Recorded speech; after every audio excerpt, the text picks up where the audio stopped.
2009లో ఆయన తరచూ కలుస్తుండేవాడిని.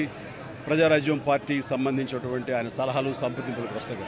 ఆ సమయంలో భోజనం అయిన తర్వాత నేను ఆయనకు ఒక పెన్ను, ఒక కార్టియర్ పెన్ను నేను ఆయనకి గిఫ్ట్‌గా ఇవ్వడం జరిగింది. ఎందుకంటే ఆయన పెన్నులు కలెక్ట్ చేస్తారు. ఆయనకు హాబీగా ఉంది అని తెలిసినప్పుడు ఆయనకు ఆ పెన్ ఇచ్చినప్పుడు సుతారంగా వద్దు అంటారేమో అనుకున్నాను. కానీ చాలా ఆప్యాయంగా తీసుకుంటూ చిన్న పిల్లవాడిలాగా ఆ పెన్ను చూసుకుంటూ, ఒక చిన్న పిల్లవాడికి టాయ్ ఇస్తే ఎంత ఎక్సైట్ అవుతారో అంత ఎక్సైట్ అవుతావు. వండర్‌ఫుల్ పెన్, చాలా బాగుంది చిరంజీవి గారు అని. మీకు అంత ఇష్టం అంటే, అయ్యో నాకు పెన్నులు కలెక్ట్ చేయడం నాకు చాలా ఇష్టం, రండి చూపిస్తానంటూ లోపలికి తీసుకువెళ్ళి ఇదే హౌస్లో ఆయన బీరువా తెరిచి ఆయన కలెక్ట్ చేసినటువంటి మంచి మంచి గొప్ప పెన్స్ అని చూపించి, ఇన్ని పెన్స్ ఏం చేసుకుంటారండి అంటే, అయ్యో ఇవి చాలా ఇష్టం అండి, నా మనసుకు ఏదైనా ఆలోచన తోచినప్పుడు ఒక్కొక్కసారి ఒక్కొక్క పెన్తో డైరీలో రాసుకుంటానన్నట్టు ఆయన రకరకాల ఇంకులతోటి, ఎరుపు, నలుపు, ఆకుపచ్చ, బ్లూ, ఎరుపు ఇలాంటి రంగులతోటి ఆయన కప్లెట్స్ లాగా ఆయన ఆలోచనల్ని